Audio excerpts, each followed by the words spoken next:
বেগম রোকেয়া লিখল অবরোধবাসিনী। রংপুর গাইবান্ধার আর এক মহিলা লিখল কেন হব অবরোধবাসিনী।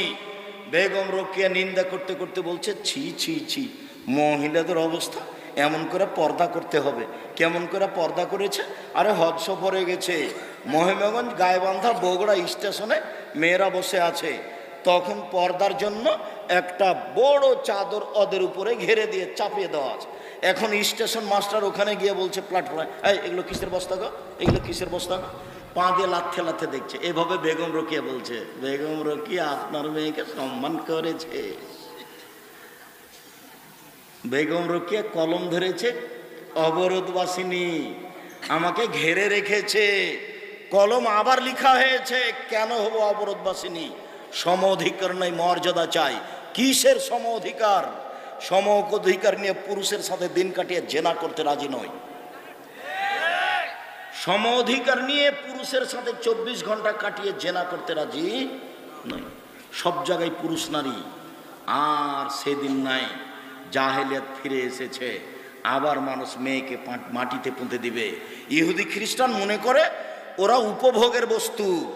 20, 30, 40 পর্যন্ত তার সাথে জেনা করো, তারপরে বয়স হয়ে গেছে, এখন বিবাহ করো, 2-4টা ছেলে হোক, তারপরে আর ছেলেরা থাকবে ভিন্ন, বাপ মা থাকবে ভিন্ন, ওদেরকে বৃদ্ধ আশ্রম আগে রেখে দিতে হবে। এর নাম ইহুদি, এর নাম খ্রিস্টান, এর নাম ইহুদি, এর নাম খ্রিস্টান।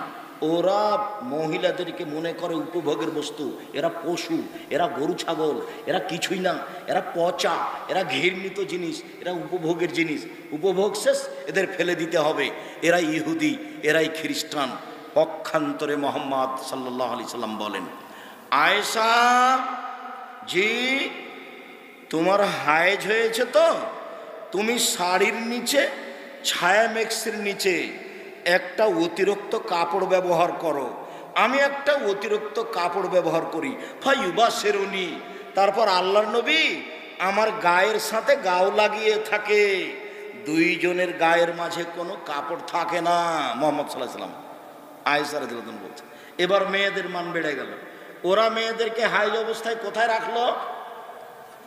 বাড়ির পিছন দিকে। কোন প্লেটে খেতে দিবে? ময়লা, যেটা ছাই তোলা প্লেট। কোন গ্লাসটা দিবে? ময়লাযুক্ত। কোন কাপড় পরে আছে? ময়লাযুক্ত। বিছান ছুঁতে দিবে না, বিছানা আসতে দিবে না, হাঁড়ি পাতিল ধরতে দিবে না, স্পর্শ করতে দিবে না ইহুদি খ্রিস্টান। আয়েশা রাদিয়াল্লাহু তাআলা আনহা বলেন, আমি লজ্জা স্থানের উপরে কাপড় লাগিয়ে রাসূলের সাথে একসাথে থাকলাম, আমার গায়ের সাথে তার গাও লেগে থাকলো, দুই গায়ের ভিতরে কোনো কাপড় নেই। আমি কি বুঝাতে পারি না?